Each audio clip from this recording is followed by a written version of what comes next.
अच्छा. श्रीराम पृथ्वीचे मूळ जीवन, जीवनाचे मूळ अग्न, अग्नीचे मूळ पवन, मागानी रोपिले. आता ऐका पवनाचे मूळ, तो हा अंतरात्माची केवळ, अत्यंतची चंचळ सकळांमध्ये. तो येतो जातो दिसेना, स्थिर होऊन बैसेना, ज्याचे रूप अनुमानेना वेद कृतीशी. मुळी मुळीचे स्फुरण, हेची अंतरात्म्याचे लक्षण, जगदीश्वरापासून त्रिगुण पुढे झाले. त्रिगुणापासून झाली भूते, पावली स्पष्ट दशेते, त्या भूतांचे स्वरूप ते विवेके ओळखावे.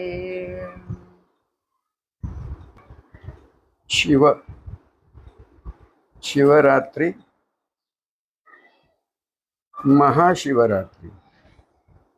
शिवरात्र असते ना नेहमी, पण ही आज आहे ती महाशिवरात्री. शिव म्हणजे काय? शिव म्हणजे स्पर्श. शिव म्हणजे काय? स्पर्श. आता हा स्पर्श कोणता? हा स्पर्श कोणता? आपल्याला आपण जाणवतो, आपल्याला आपण जाणवतो, हाच तो स्पर्श आहे, हाच तो शिवस्पर्श आहे. लक्ष द्या. तुम्हाला दुसरं काहीच जाणवत नाही, तुम्हाला तुम्हीच जाणवता. हे मुळामध्ये इकडे लक्ष जायला पाहिजे.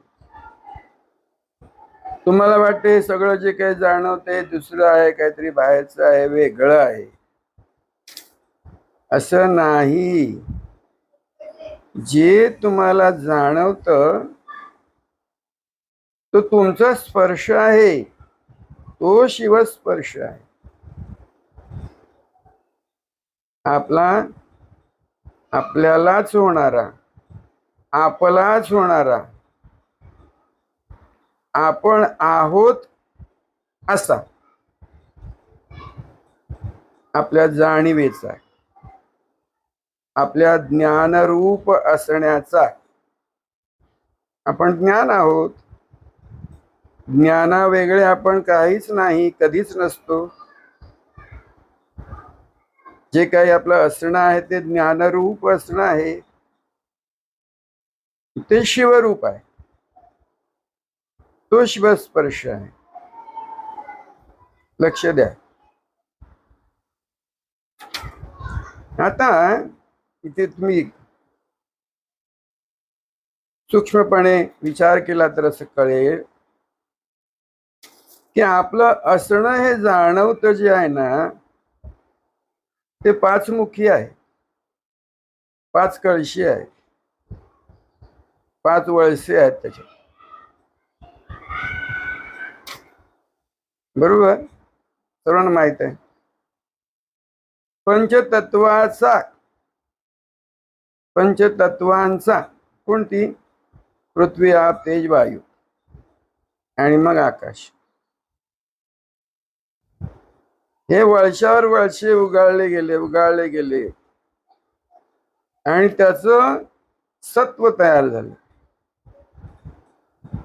ते असणं आहे असं जाणवलं आपण आपल्याला. आता हे आपण मुळामध्ये कोण आहे ते, म्हणून मुळीचे मूळ काय आहे इकडे लक्ष गेलं पाहिजे. सद्गुरूंचं सांगणं तुम्हाला हेच आहे की मुळामध्ये लक्ष घाला. ध्यान करा सांगतात, काही थोडीफार साधना करा सांगतात, ते त्यासाठी आहे. की तुमचं लक्ष मुळीचं मूळ जे स्फुरण होत आहे तिथे गेलं पाहिजे. ते मुळीचं मूळ स्फुरण म्हणजे तुम्हाला तुम्ही जाणवता ते मी आहे, आपण आहोत हे. आता समर्थ तुम्हाला सगळ्यांच्या लक्षात आलं, तुम्ही दासबोध नित्य तुमच्या वाचनात श्रवणात आहे. 5 तत्व जेव्हा सांगतात समर्थ इथे, पृथ्वीचे मूळ वगैरे आहे ना, जल आहे, जलाचं मूळ काय आहे? तेज आहे. तेजाचं मूळ काय आहे? वायू आहे, पवन आहे. आणि पवनाचं मूळ तुम्ही आम्ही म्हणतो आकाश. समर्थ त्याला वेगळ्या दृष्टीने अंतर्दृष्टीने पाहतात. आकाश व्यापक आहे ना हो. जे काही व्यापक आहे ते आकाशच आहे. समर्थांना ते आकाश म्हणजेच आपला आत्मा आहे हे सांगायचं आहे. तुमचा असण्याचा जो विस्तार आहे, तुमच्या असण्याचा जो विस्तार आहे ना, तो आकाश आहे. आणि म्हणून ते असणं आपल्याला जाणवतं, आपण आहोत असं. समर्थ त्याला अंतरात्मा म्हणतात. आपला आत्मा आहे. पृथ्वी, आप, तेज, वायू आणि आकाश म्हणजे आपण, आपलं आत्मरूप, आत्मतत्व, असा हा विस्तार आपला आहे.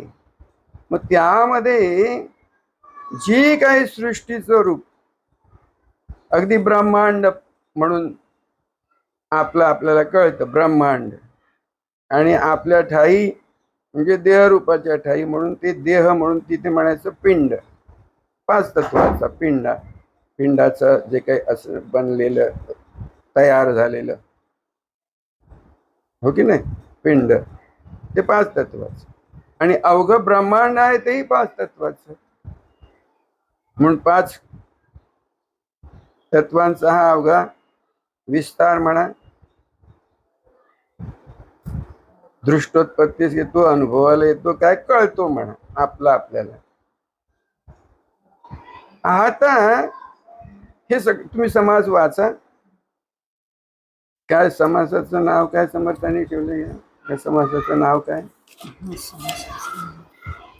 या समासाच्या शेवटी महद्भूत म्हटले त्याला. म्हणजे जाणीव, कळते पण, विष्णू रूप, विष्णू स्वरूप असं म्हणतात ना. आता हे जे कळणं आहे अवघ आपल्याला पिंडात्मक आणि ब्रह्मांडात्मक, हे सर्व मुळात काय म्हणून आहे, कसं आहे, तिकडे पाहिलं की लक्षात येणार.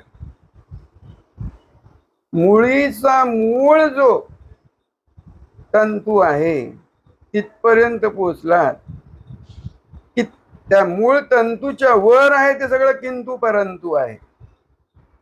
पण तू मूळ तंतूच्या मुळाशी तुमचं लक्ष गेलं की अवघ अलक्ष होतंय. मग किंतु परंतु म्हणून जे काही हे अवघ जाणीवेचं आहे, ज्ञानात्मक आहे, त्याचा स्पर्श सुद्धा उरत नाही, शिवस्पर्श सुद्धा उरत नाही. तुमच्या असण्याचा, तुमच्या ठाई. मग ते त्याच्या मुळाशी म्हणजे तुमच्या मुळाशी जे काहीही किंतु परंतु पंचतत्वात्मक म्हणा, काय म्हणा, षड्रसात्मक म्हणा, याचा मागमूस नाही, सगळं पुसलं गेलं, काही उरलं नाही. असं जे आहे असणं, ते महाशिवाचं असणं आहे. तुमचं महाशिवाचं असणं आहे. ते महाशिवाचं असणं लक्षात आलं पाहिजे. म्हणून आधी शिवस्पर्श काय आहे तो कळला पाहिजे. त्या शिवस्पर्शाचं लक्ष आणि लक्षण एकदा का तुमच्या लक्षात आलं की त्या शिवस्पर्शाच्या त्या असण्यामध्ये तुम्ही जेव्हा राहायला लागलात,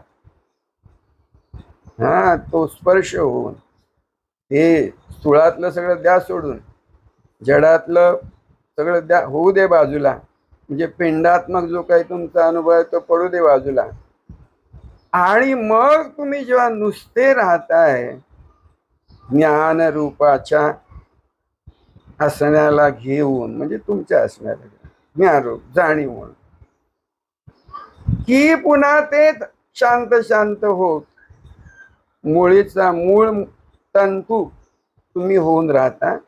नुसतं असणं आहे तिथे, नुसतं असणं तिथे आहे.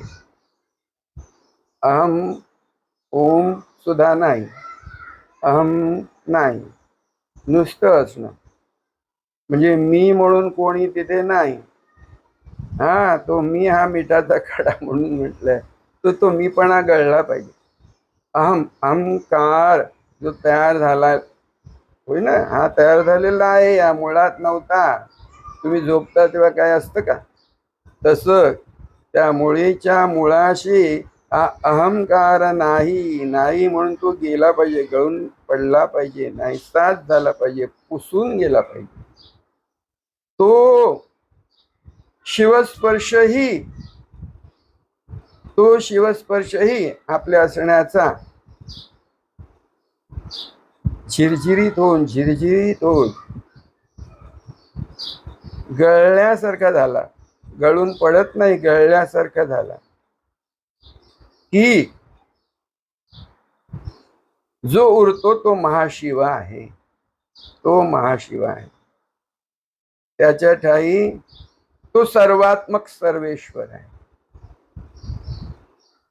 तो सर्वात्मक, सर्व आहे आणि सर्व नाही, सर्व आहे आणि त्याच वेळी सर्व नाही, काही आहे आणि काहीही नाही, काहीच नाही, असं जे आहे. म्हणजे एका बाजूला अवघी काय म्हणतो त्याला बेरीज आहे घन, आणि दुसरी बाजू ती ऋण आहे, अवघी वजा बाकी आहे, घन आणि ऋण. त्या काय तुम्ही म्हणा त्याला पॉइंट म्हणा, तुम्ही पॉइंट, तिथे तुम्ही जेव्हा असता तेव्हा ते तुमचं असणं हे महाशिवाचं असणं आहे. तेव्हा महाशिवाचं असणं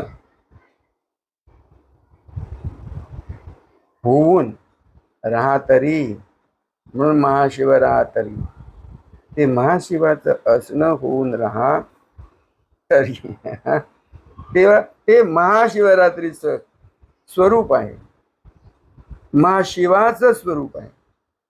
तुमचं स्वतःचं स्वरूप सद्गुरु तुम्हाला, सद्गुरु स्वरूप तेच आहे. सद्गुरु तुम्हाला ते दाखवून देतात.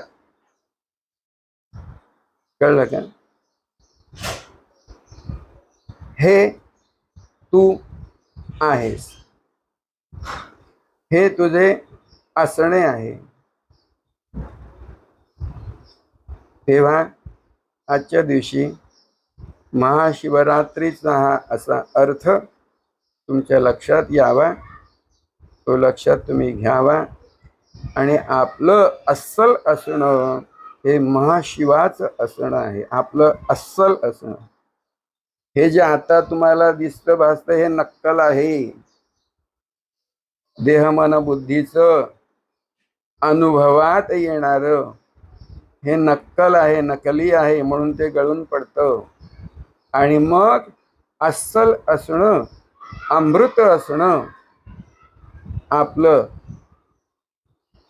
पूर्त आहे तसं, मुळात आहे तसं राहत महाशिवाचं असणं.